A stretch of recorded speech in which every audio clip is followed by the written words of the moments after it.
और वहाँ एक होटल खोल देंगे, नॉन-वेज का होटल खोल देंगे। 1337.92 गवर्नमेंट की लैंड पर मस्जिद का कब्जा है। मैं कोई कंटेंट क्रिएटर नहीं हूँ, अपनी पूज्य मातृभूमि से प्यार करता हूँ। कूलर, पंखे वो मस्जिद की तरफ गेट खोल के लगाए हुए हैं। दिल्ली हाई कोर्ट में दावा किया कि मस्जिद पहले बनी, स्कूल बाद में बना। नमस्कार दर्शकों, आप देख रहे हैं पंजाब केसरी और मैं हूं जितेश मिश्रा। मंगोलपुरी में बुलडोजर कार्यवाही के पीछे जो याचिकाकर्ता हैं प्रीत स्रोही, आज इनसे बात करेंगे। क्या वजह थी जिस कारण जो है इन्होंने याचिका दायर की कोर्ट में, और जो बुलडोजर एक्शन अब देखने को मिला है मंगोलपुरी के जामा मस्जिद पे, इस एक्शन के बाद से क्या लगता है इन्हें कि एक्शन प्रॉपर तरीके से की गई है कि नहीं की गई है? क्योंकि आसपास के लोग जिस तरह से मस्जिद के बारे में बता रहे हैं, उस मस्जिद को देखें हम अगर सामने से जाके, तो मस्जिद काफ़ी ज़्यादा बड़ी आज भी लगती है। तो हमारे साथ खास बातचीत के लिए मौजूद हैं सेव इंडिया फाउंडेशन से याचिकाकर्ता प्रीत सिरोही। सबसे पहले आपका हमारे चैनल में बहुत-बहुत स्वागत है। किस तरह से देखते हैं कि मंगोलपुरी में बुलडोजर कार्रवाई हुई है?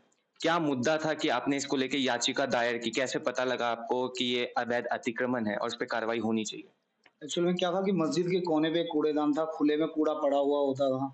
वहाँ उस कूड़ेदान पे गऊ मुँह मार रही होती थी और कई बार हमने डिपार्टमेंट से बात की कि आप इस कूड़ेदान का जीर्णोद्धार क्यों नहीं कर रहे हैं?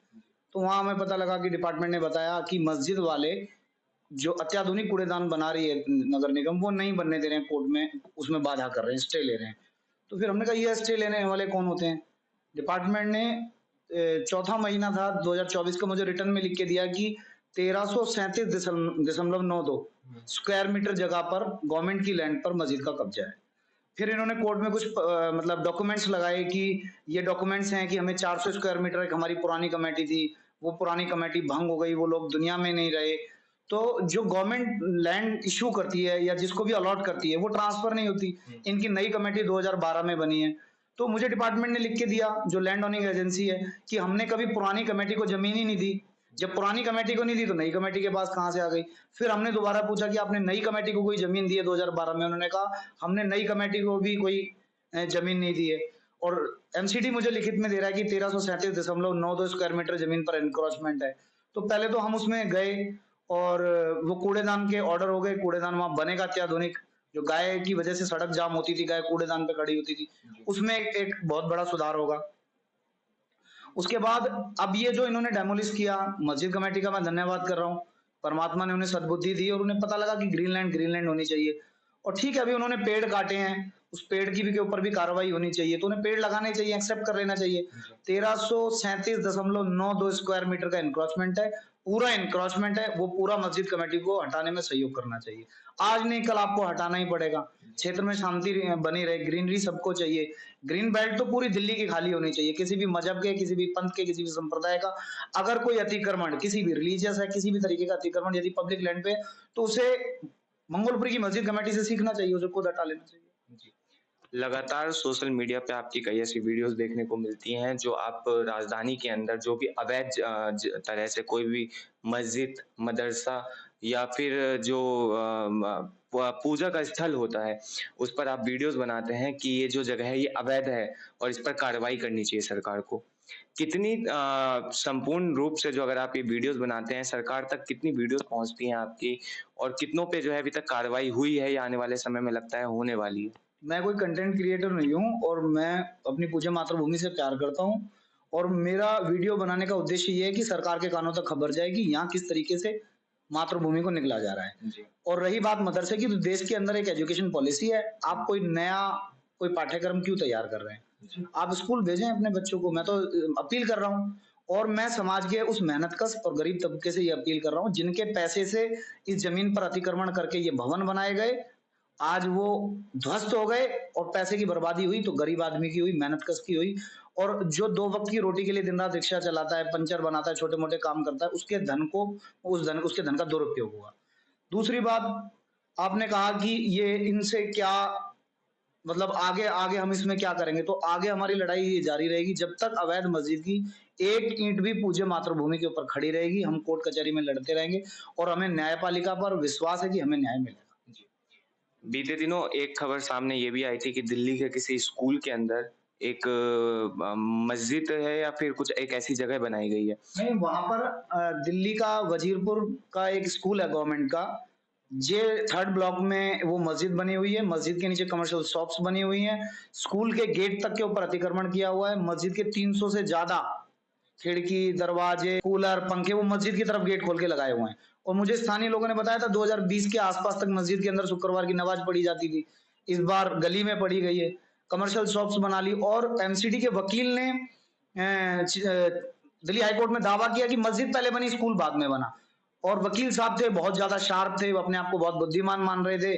कोर्ट से 2010 की सर्वे की रिपोर्ट छिपा ली, 2016 की छिपा ली, 2018 की छिपा ली, 2025 में जब ऑर्डर हो गए, दोबारा से सर्वे हुआ, तो सारे कागज़ हमने कोर्ट में दोबारा सबमिट कराने की तैयारी में है कि जब इसका 5 बार सर्वे हो चुका है और 5 बार में ये क्लियर है कि ये गवर्नमेंट की लैंड है और ये नन्ही बच्चियाँ 4-4, 5-5, 6-6 साल की बच्चियाँ, बेटियाँ उस स्कूल में पढ़ती हैं। आप कैसे उसके उसमें अतिक्रमण करके और भोपू स्कूल की तरफ लगा देंगे? खिड़की, दरवाजे, एसी स्कूल के अंदर लगा देंगे आप और रात-दिन अतिक्रमण बढ़ाते चले जाएँगे और वहाँ एक होटल खोल देंगे, नॉन-वेज का होटल खोल देंगे, वहाँ भट्टी लगा के रोटियाँ बनाएँगे। ये तो बिल्कुल अन्याय है ना हमारी बहन-बेटियों के साथ। जी। तो स्कूल की विद्या मंदिर है, विद्या मंदिर में मस्जिद का क्या काम, अवैध मस्जिद का क्या काम? और उन्होंने बहुत गुमराह किया समाज को। जे कॉलोनी वजीरपुर के किसी दूसरे ब्लॉक में उन लोगों ने एक सोसाइटी रजिस्टर्ड कराई ₹50 में, जी। उसके कागज लगा के एफ ब्लॉक में सोसाइटी रजिस्टर्ड कराई है, उसके कागज लगा के जे ब्लॉक में बिजली ले ली।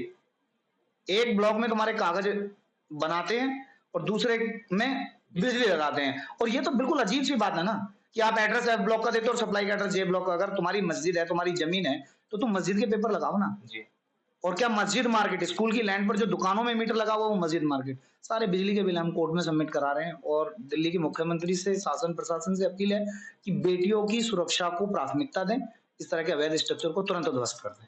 राजधानी में अब नई सरकार है, मुख्यमंत्री रेखा गुप्ता हैं।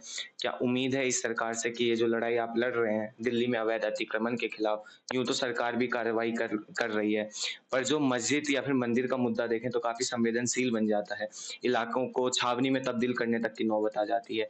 तो क्या दिल्ली सरकार इस मुद्दे पे आपका साथ दे रही है अभी तक में, या आगे देगी? कुछ उम्मीद है इनसे?